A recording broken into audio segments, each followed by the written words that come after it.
ಶ್ರೀ ಗಣಪತಿ ಶಾರದಾ ಗುರುಭ್ಯೋ ನಮಃ. ಶ್ರೀರಾಮ ರಾಮ ರಾಮೇತಿ ರಮೇ ರಾಮೇ ಮನೋರಮೆ ಸಹಸ್ರನಾಮ ತತ್ತುಲ್ಯಂ ರಾಮನಾಮ ವರಾನನೆ. ಶ್ರೋತೃಗಳಿಗೆ ಶ್ರೀಮದ್ ವಾಲ್ಮೀಕಿ ರಾಮಾಯಣದ ಸುಂದರ ಕಾಂಡದಲ್ಲಿ ಸೀತಾದೇವಿಯು ರಾಕ್ಷಸಿಯರ ಮಾತನ್ನು ತಿರಸ್ಕರಿಸಿದುದು, ರಾಕ್ಷಸಿಯರು ಅವಳನ್ನು ಕೊಲ್ಲುವುದಾಗಿ ಹೆದರಿಸಿದುದು ಎಂಬ 24ನೆಯ ಸರ್ಗಕ್ಕೆ ಸ್ವಾಗತ. ತತಃ ಸೀತಾಂ ಸಮಸ್ಥಾಸ್ತಾ ರಾಕ್ಷಸ್ಯೋ ವಿಕೃತಾನನಾಹ ಪರುಷಂ ಪರುಷಾನಾರ್ಯ ಉಚುಸ್ತಾಂ ವಾಕ್ಯಮಪ್ರಿಯಂ. ಅನಂತರ ವಿಕಾರವದನೆಯರಾದ ಆ ಎಲ್ಲ ರಾಕ್ಷಸಿಯರೂ ಸೇರಿಕೊಂಡು ಕಠೋರವಾದ ಮಾತುಗಳನ್ನು ಕೇಳಲು ಅನರ್ಹಳಾಗಿದ್ದ ಸೀತಾದೇವಿಗೆ ಅತಿ ಕಠೋರವೂ ಅಪ್ರಿಯವೂ ಆದ ಮಾತುಗಳನ್ನು ಪುನಃ ಪುನಃ ಹೇಳತೊಡಗಿದರು. ಜಾನಕಿ ಸಮಸ್ತ ಪ್ರಾಣಿಗಳ ಮನಸ್ಸುಗಳನ್ನು ಅಪಹರಿಸುವ ಸೌಂದರ್ಯದಿಂದ ಕೂಡಿರುವ ಅನರ್ಘ್ಯವಾದ ಹಂಸತೂಲಿಕಾ ತಲ್ಪದಿಂದ ಯುಕ್ತವಾದ ರಾವಣೇಶ್ವರನ ಅಂತಃಪುರದಲ್ಲಿ ವಾಸ ಮಾಡಲು ನೀನೇಕೆ ಒಪ್ಪಿಕೊಳ್ಳುತ್ತಿಲ್ಲ? ಮನುಷ್ಯನಾಗಿರುವ ನೀನು ಸಾಮಾನ್ಯ ಮನುಷ್ಯನೊಬ್ಬನ ಹೆಂಡತಿಯಾಗಿರುವುದನ್ನೇ ಸಮಾಧರಿಸುತ್ತಿರುವೆ. ಇದು ಸರಿಯಲ್ಲ. ಅವನಿಂದ ನಿನ್ನ ಮನಸ್ಸನ್ನು ಹಿಂದಕ್ಕೆ ತೆಗೆದುಕೋ. ಏಕೆಂದರೆ ನೀನು ಯಾವುದೇ ಕಾರಣದಿಂದಲೂ ಪುನಃ ರಾಮನ ಭಾರ್ಯೆಯಾಗುವುದಿಲ್ಲ. 3 ಲೋಕಗಳ ಐಶ್ವರ್ಯವನ್ನು ಉಪಭೋಗಿಸುತ್ತಿರುವ ರಾಕ್ಷಸೇಶ್ವರನಾದ ರಾವಣನನ್ನು ಪತಿಯನ್ನಾಗಿ ಮಾಡಿಕೊಂಡು ಸುಖವಾಗಿ ಅವನೊಡನೆ ವಿಹರಿಸು. ಅನಿಂದಿತಳೆ, ಶೋಭನಳೆ, ಮನುಷ್ಯ ಮಾತ್ರಳಾಗಿರುವ ನಿನಗೆ ಇಂತಹ ಒಳ್ಳೆಯ ಅವಕಾಶವು ಸಿಕ್ಕಿರುವಾಗ ಹುಲು ಮನುಜನಾದ, ರಾಜ್ಯದಿಂದ ಭ್ರಷ್ಟನಾದ, ಅಪ್ರಯೋಜಕನಾದ, ಶಕ್ತಿಹೀನನಾದ ರಾಮನನ್ನೇ ಪುನಃ ಸೇರಲು ಅಪೇಕ್ಷಿಸುತ್ತಿರುವೆ. ನಿಶ್ಚಯವಾಗಿಯೂ ನೀನು ಮೂಢಳೆ ಸರಿ. ಕಮಲಲೋಚನೆಯಾದ ಸೀತಾದೇವಿಯು ರಾಕ್ಷಸಿಯರು ಹೇಳಿದ ಕರ್ಣ ಕಠೋರವಾದ ಮಾತುಗಳನ್ನು ಕೇಳಿ ಕಂಬನಿ ತುಂಬಿದ ಕಣ್ಣುಗಳುಳ್ಳವಳಾಗಿ ಹೀಗೆಂದಳು. ರಾಕ್ಷಸಿಯರೇ, ನೀವೆಲ್ಲರೂ ಸೇರಿ ಹೇಳುತ್ತಿರುವ ಲೋಕ ಮರ್ಯಾದೆಗೆ ವಿರುದ್ಧವಾದ ಪಾಪಯುಕ್ತವಾದ ಮಾತು ನನ್ನ ಮನಸ್ಸಿನಲ್ಲಿ ಕ್ಷಣ ಕಾಲವೂ ಉಳಿಯುವುದಿಲ್ಲ. ನೀವು ಹೇಳುವ ಯಾವ ಮಾತು ನನ್ನ ಮನಸ್ಸಿಗೆ ಹಿಡಿಸುತ್ತಿಲ್ಲ. ನಮಾನುಷಿ ರಾಕ್ಷಸಸ್ಯ ಭಾರ್ಯ ಭವಿತುಮರ್ಹತಿ ಕಾಮಂ ಖಾದತಮಾಂ ಸರ್ವ ನ ಕರಿಷ್ಯಾಮಿವೋ ವಚಃ. ಮನುಷ್ಯ ಸ್ತ್ರೀಯು ರಾಕ್ಷಸನ ಪತ್ನಿಯಾಗುವುದು ಖಂಡಿತವಾಗಿಯೂ ಯೋಗ್ಯವಲ್ಲ. ಆದುದರಿಂದ ನಾನು ನಿಮ್ಮ ಮಾತಿನಂತೆ ನಡೆಯಲಾರೆನು. ನೀವೆಲ್ಲರೂ ಸೇರಿ ನನ್ನನ್ನು ಇಷ್ಟ ಬಂದಂತೆ ತಿಂದು ಹಾಕಿರಿ. ದೀನೋವಾ ರಾಜ್ಯಹೀನೋವಾ ಯೋ ಮೇ ಭರ್ತ ಸಮೇ ಗುರುಹು ಸನ್ ತನ್ನಿತ್ಯ ಮನುರಕ್ತಾಸ್ಮಿ ಯಥಾ ಸೂರ್ಯಂ ಸುವರ್ಚಲ ಯಥಾ ಶಚಿ ಮಹಾಭಾಗ ಶಕ್ರಂ ಸಮುಪತಿಷ್ಠತಿ ಅರುಂಧತಿ ವಸಿಷ್ಠಂಚ ರೋಹಿಣೀಂ ಶಶಿನಂ ಯಥಾ ಲೋಪಾಮುದ್ರಾ ಯಥಾಗಸ್ತ್ಯಂ ಸುಕನ್ಯಾ ಚವನಂ ಯಥಾ ಸಾವಿತ್ರಿ ಸತ್ಯವಂತಂಚ ಕಪಿಲಂ ಶ್ರೀಮತಿ ಯಥಾ ಸೌದಾಸಂ ಮದಯಂತೀವ ಕೇಶಿನಿ ಸಗರಂ ಯಥಾ ನೈಷಧಂ ದಮಯಂತೀವ ಭೈಮಿ ಪತಿಮನುವ್ರತ ತಥಾಹಂ ಇಕ್ಷ್ವಾಕುವರಂ ರಾಮಂ ಪತಿಮನುವ್ರತ. ನನ್ನ ಪತ್ನಿಯು ದೀನನಾಗಿರಲಿ, ರಾಜ್ಯಹೀನನೇ ಆಗಿರಲಿ, ಅವನೇ ನನ್ನ ಗುರುವು. ಸುವರ್ಚಲೆಯು ಸೂರ್ಯನನ್ನು, ಶಚೀದೇವಿಯು ಇಂದ್ರನನ್ನು, ಅರುಂಧತಿಯು ವಸಿಷ್ಠರನ್ನು, ರೋಹಿಣಿಯು ಚಂದ್ರನನ್ನು, ಲೋಪಾಮುದ್ರೆಯು ಅಗಸ್ತ್ಯರನ್ನು, ಸುಕನ್ಯೆಯು ಚವನನನ್ನು, ಸಾವಿತ್ರಿಯು ಸತ್ಯವಂತನನ್ನು, ಶ್ರೀಮತಿಯು ಕಪಿಲ ಮಹರ್ಷಿಯನ್ನು, ಮದಯಂತಿಯು ಸೌದಾಸನನ್ನು, ಕೇಶಿನಿಯು ಸಗರನನ್ನು, ಭೀಮರಾಜನ ಮಗಳಾದ ಪತಿವ್ರತೆಯಾದ ದಮಯಂತಿಯು ನಲನನ್ನು ಅನುಸರಿಸಿದಂತೆ ನಾನು ನನ್ನ ಪತಿಯಾದ ಇಕ್ಷ್ವಾಕು ಕುಲ ತಿಲಕನಾದ ಶ್ರೀರಾಮನನ್ನೇ ಅನುಸರಿಸಿಕೊಂಡಿರುತ್ತೇನೆ. ಕ್ರೋಧಾಭಿಭೂತೆಯರಾಗಿದ್ದ ಆ ರಾಕ್ಷಸಿಯರು ರಾವಣನಿಂದ ಪ್ರೇರಿತರಾಗಿ ಸೀತಾದೇವಿಯು ಹೀಗೆ ಹೇಳಿದ ನಂತರವೂ ಕರ್ಣ ಕಠೋರವಾದ ಮಾತುಗಳಿಂದ ಅವಳನ್ನು ಮತ್ತೆ ಮತ್ತೆ ಭಯಪಡಿಸುತ್ತಲೇ ಇದ್ದರು. ಶಿಂಶುಪ ವೃಕ್ಷದಲ್ಲಿ ಯಾವ ಮಾತನ್ನು ಆಡದೆ ಹುದುಗಿಕೊಂಡಿದ್ದ ಹನುಮಂತನು ಸೀತಾದೇವಿಯನ್ನು ಭಯಪಡಿಸುತ್ತಿದ್ದ ಆ ರಾಕ್ಷಸಿಯರ ಮಾತುಗಳೆಲ್ಲವನ್ನೂ ಕೇಳುತ್ತಿದ್ದನು. ಕೋಪಗೊಂಡಿದ್ದ ಆ ರಾಕ್ಷಸಿಯರು ತರತರನೆ ನಡುಗುತ್ತಿದ್ದ ಸೀತಾದೇವಿಯನ್ನು ಸುತ್ತುವರಿದು ಕುಳಿತು ಪ್ರದೀಪ್ತವಾಗಿಯೂ ಜೋಲಾಡುತ್ತಲೂ ಇದ್ದ ತುಟಿಗಳನ್ನು ಕ್ಷಣ ಕ್ಷಣಕ್ಕೂ ನೆಕ್ಕಿಕೊಳ್ಳುತ್ತಿದ್ದರು. ಪರಮ ಕ್ರುದ್ಧೆಯರಾಗಿದ್ದ ಆ ರಾಕ್ಷಸಿಯರು ಗಂಡು ಗೊಡಲೆಗಳನ್ನು ಮೇಲೆತ್ತಿ ನೇಯಮರ್ಹತಿ ಭರ್ತಾರಂ ರಾವಣಂ ರಾಕ್ಷಸಾಧಿಪಂ. ರಾಕ್ಷಸಾಧಿಪತಿಯಾದ ರಾವಣನನ್ನು ಪತಿಯನ್ನಾಗಿ ವರಿಸಲು ಇವಳು ಖಂಡಿತವಾಗಿಯೂ ಯೋಗ್ಯಳಲ್ಲ.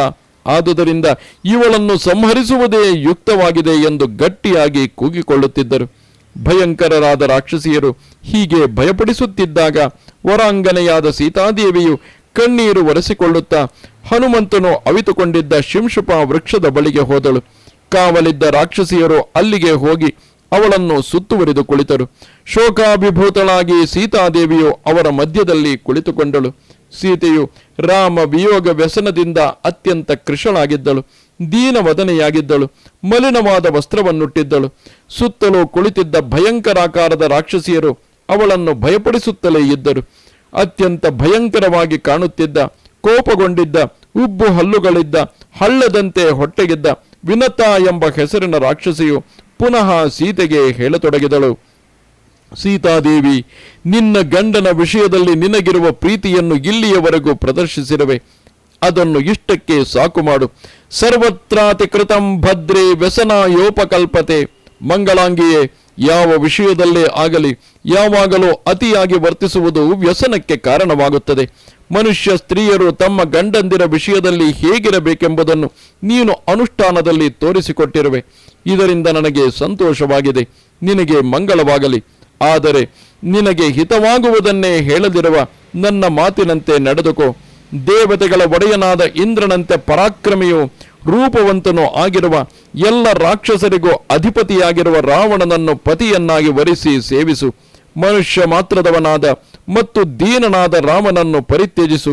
ಸಮರ್ಥನಾದ ತ್ಯಾಗಶೀಲನಾದ ಎಲ್ಲರೊಡನೆಯೂ ಪ್ರಿಯವಾದ ಮಾತುಗಳನ್ನೇ ಆಡುವ ರಾವಣೇಶ್ವರನನ್ನು ಆಶ್ರಯಿಸು. ಲೋಕೇಶ್ವರನಾದ ರಾವಣನನ್ನು ವರಿಸಿ ದಿವ್ಯವಾದ ಅಂಗರಾಗಗಳನ್ನು ಪೂಸಿಕೊಂಡು ದಿವ್ಯಾಭರಣಗಳಿಂದ ಸಮಲಂಕೃತಳಾಗಿ ಇಂದು ಮೊದಲ್ಗೊಂಡು ಎಲ್ಲ ಲೋಕಗಳಿಗೂ ಈಶ್ವರಿಯಾಗು. ಶೋಭನಳೆ, ಅಗ್ನಿದೇವನಿಗೆ ಸ್ವಾಹಾದೇವಿಯು ಪತ್ನಿಯಾಗಿರುವಂತೆಯೋ ಇಂದ್ರನಿಗೆ ಶಚೀದೇವಿಯು ಪತ್ನಿಯಾಗಿರುವಂತೆಯೋ ನೀನು ರಾವಣೇಶ್ವರನಿಗೆ ಪತ್ನಿಯಾಗು. ಅಲ್ಪಾಯುವಾದ ಮತ್ತು ದೀನನಾದ ರಾಮನಿಂದ ನಿನಗೇನಾಗಬೇಕಾಗಿದೆ? ನಾನು ಹೇಳುವ ಮಾತಿನಂತೆ ನೀನು ನಡೆದುಕೊಳ್ಳದಿದ್ದರೆ ಈ ಕ್ಷಣದಲ್ಲಿಯೇ ನಾವೆಲ್ಲರೂ ನಿನ್ನನ್ನು ತಿಂದು ಹಾಕಿ ಬಿಡುತ್ತೇವೆ. ಜ್ಯೋತು ಬಿದ್ದ ಸ್ತನಗಳುಳ್ಳವಳಾಗಿದ್ದ ವಿಕಟ ಎಂಬ ಮತ್ತೊಬ್ಬ ರಾಕ್ಷಸಿಯು ಕುಪಿತಳಾಗಿ ಮುಷ್ಟಿಯನ್ನು ಮೇಲೆತ್ತಿ ಸೀತಾದೇವಿಯನ್ನು ಭಯಪಡಿಸುತ್ತಾ ಹೇಳಿದಳು. ಬಲು ಕೆಟ್ಟ ಬುದ್ಧಿಯವಳೆ ಮೈಥಿಲಿ, ಅಪ್ರಿಯವಾಗಿರುವ ನಿನ್ನ ಮಾತುಗಳೆಲ್ಲವನ್ನು ಕಾರುಣ್ಯದಿಂದಲೂ ತಾಳ್ಮೆಯಿಂದಲೂ ಸಹಿಸಿಕೊಂಡಿದ್ದಾಯಿತು. ಕಾಲಾನುಗುಣವಾದ ಮತ್ತು ನಿನಗೆ ಅತ್ಯಂತ ಹಿತಕರವಾದ ನಮ್ಮ ಮಾತಿನಂತೆ ನೀನು ನಡೆದುಕೊಳ್ಳುತ್ತಿಲ್ಲ. ರಾವಣನು ಇತರರಿಂದ ದಾಟಲು ಅಸಾಧ್ಯವಾದ ಸಮುದ್ರದ ದಕ್ಷಿಣ ತೀರಕ್ಕೆ ನಿನ್ನನ್ನು ಕರೆದು ತಂದಿದ್ದಾನೆ. ನೀನೀಗ ಅತಿ ಘೋರವಾಗಿ ಕಾಣುತ್ತಿರುವ ರಾವಣನ ಅಂತಃಪುರಕ್ಕೆ ಬಂದಿರುವೆ. ಹೀಗೆ ರಾವಣನ ಅರಮನೆಯಲ್ಲಿ ಬಂಧಿಸಲ್ಪಟ್ಟಿರುವ ಮತ್ತು ನಮ್ಮಿಂದ ರಕ್ಷಿಸಲ್ಪಡುತ್ತಿರುವ ನಿನ್ನನ್ನು ಕಾಪಾಡಲು ಸಾಕ್ಷಾತ್ ಪುರಂದರನು ಅಸಮರ್ಥನೇ ಸರಿ. ಆದುದರಿಂದ ಹಿತಕರವಾದ ನನ್ನ ಈ ಮಾತಿನಂತೆ ನಡೆದುಕೋ. ಅಳುವುದನ್ನು ನಿಲ್ಲಿಸು. ಅನರ್ಥಕರವಾದ ಶೋಕವನ್ನು ಪರಿತ್ಯಜಿಸು. ನಿತ್ಯ ದೈನ್ಯವನ್ನು ದೂರ ಮಾಡು. ಸುಪ್ರೀತಳಾಗು. ಉಲ್ಲಾಸದಿಂದಿರು. ರಾಕ್ಷಸ ರಾಜನಾದ ರಾವಣನೊಡನೆ ಮನಬಂದಂತೆ ಕ್ರೀಡಿಸಿ ಸುಖವನ್ನು ಅನುಭವಿಸು. ಜಾನಾಸಿಹಿ ಯಥಾ ಭೀರು ಸ್ತ್ರೀಣಾಂ ಯೌವನ ಮಧ್ರುವಂ. ಸ್ತ್ರೀಯರಿಗೆ ಯೌವನವು ಶಾಶ್ವತವಲ್ಲವೆಂಬುದನ್ನು ನೀನು ತಿಳಿದಿರುವೆ ಅಲ್ಲವೇ? ಯೌವನವು ಕಳೆದು ಹೋಗುವುದರೊಳಗಾಗಿ ಎಲ್ಲ ಸುಖಗಳನ್ನು ಅನುಭವಿಸು.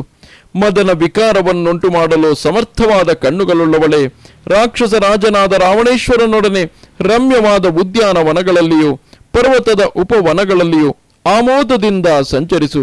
ಸುಂದರಿ, 7,000 ಸ್ತ್ರೀಯರು ನಿನ್ನ ಅಧೀನದಲ್ಲಿರುತ್ತಾರೆ.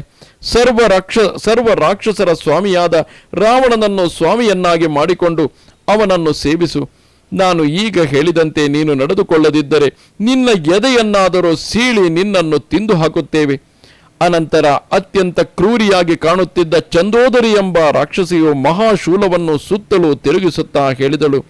ಜಿಂಕೆಯ ಮರಿಯ ಕಣ್ಣುಗಳಂತೆ ಚಂಚಲವಾದ ಕಣ್ಣುಗಳನ್ನು ಹೊಂದಿರುವ, ಭಯದಿಂದ ಕಂಪಿಸುತ್ತಿರುವ ಸ್ತನಗಳಿಂದ ಕೂಡಿರುವ, ರಾವಣನಿಂದ ಇಲ್ಲಿಗೆ ತರಲ್ಪಟ್ಟಿರುವ ಈ ಸೀತಾದೇವಿಯನ್ನು ನೋಡಿ ನನಗೆ ಮಹತ್ತರವಾದೊಂದು ಬಯಕೆಯುಂಟಾಗಿದೆ. ಇವಳ ಹೃದಯದ ಬಲಭಾಗದಲ್ಲಿರುವ ಕಾಲಖಂಡವೆಂಬ ಮಾಂಸಖಂಡವನ್ನು, ಎಡಭಾಗದಲ್ಲಿರುವ ಗುಲ್ಮವೆಂಬ ಮಾಂಸಖಂಡವನ್ನು, ಎದೆಯ ಮೇಲಿರುವ ಮಾಂಸವನ್ನು, ಕರುಳುಗಳನ್ನು, ನಾಡಿ ಬಂಧನಯುಕ್ತವಾದ ಪದ್ಮಕೋಶ ಸದೃಶವಾದ ಮಾಂಸಖಂಡವನ್ನು, ಶರೀರದ ಅವಯವಗಳನ್ನು ಮತ್ತು ತಲೆಯನ್ನು ತಿಂದು ಹಾಕಿಬಿಡಬೇಕೆಂಬ ಬುದ್ಧಿಯು ನನಗುಂಟಾಗಿದೆ. ಬಳಿಕ ಪ್ರಘಸ ಎಂಬ ರಾಕ್ಷಸಿಯು ಹೇಳಿದಳು, ಎಲ್ಲರೂ ಏಕೆ ಸುಮ್ಮನೆ ಕುಳಿತಿರುವಿರಿ? ನಮ್ಮ ಸ್ವಾಮಿಯಾದ ರಾವಣನ ವಿಷಯದಲ್ಲಿ ಅತಿ ನಿಷ್ಠುರವಾಗಿ ವರ್ತಿಸುತ್ತಿರುವ ಇವಳ ಕುತ್ತಿಗೆಯನ್ನು ಹಿಚ್ಚುಕಿ ಬಿಡೋಣ. ಅನಂತರ ರಾವಣನ ಬಳಿಗೆ ಹೋಗಿ ಆ ಮಾನವಿಯು ಸತ್ತು ಹೋದಳೆಂದೇ ಹೇಳಿಬಿಡೋಣ. ಆಗ ನಮ್ಮ ರಾಜನು ನಮಗೆ ಅವಳನ್ನು ತಿಂದು ಹಾಕಿರಿ ಎಂದೇ ಹೇಳುತ್ತಾನೆ.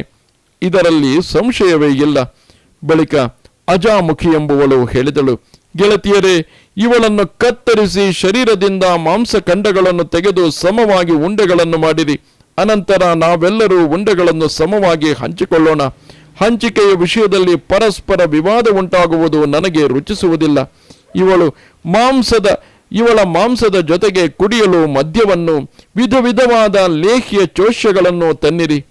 ಅನಂತರ ಶೂರ್ಪಣಖೆ ಎಂಬ ರಾಕ್ಷಸಿಯು ಹೇಳಿದಳು, ಸಖಿಯರೇ, ಅಜಾಮುಖಿಯು ಹೇಳುತ್ತಿರುವುದೇ ನನಗೂ ಸಮ್ಮತವಾಗಿದೆ. ಸರ್ವಶೋಕಗಳನ್ನು ವಿನಾಶಗೊಳಿಸುವ ಸುರೆಯನ್ನು ಬೇಗ ತನ್ನಿರಿ. ಮದ್ಯದೊಡನೆ ಮನುಷ್ಯ ಮಾಂಸವನ್ನು ಭಕ್ಷಿಸಿ ಭಗವತಿಯಾದ ನಿಕುಂಬಿಳೆ ಎಂಬ ಭದ್ರಕಾಲಿಯ ಸನ್ನಿಧಿಯಲ್ಲಿ ನರ್ತನ ಮಾಡೋಣ. ವಿರೂಪಿಣಿಯರಾದ ರಾಕ್ಷಸಿಯರು ದೇವಕನ್ಯೆಯಂತೆಯೇ ಇದ್ದ ಸೀತಾದೇವಿಯನ್ನು ಹೀಗೆ ಭಯಗೊಳಿಸುತ್ತಿರುವಾಗ ಸೀತೆಯು ಧೈರ್ಯವನ್ನು ಕಳೆದುಕೊಂಡು ಅಳತೊಡಗಿದಳು. ಇದು ಶ್ರೀಮದ್ ವಾಲ್ಮೀಕಿ ರಾಮಾಯಣದ ಸುಂದರ ಕಾಂಡದಲ್ಲಿ 24ನೆಯ ಸರ್ಗವು. ನಮಸ್ತೆ ಶಾರದೆ ದೇವಿ ಕಾಶ್ಮೀರ ಪುರವಾಸಿನಿ ತ್ವಾಮಹಂ ಪ್ರಾರ್ಥಯೇ ನಿತ್ಯಂ ವಿದ್ಯಾದಾನಂಚ ದೇಹಿಮೆ. ನಮಸ್ಕಾರ.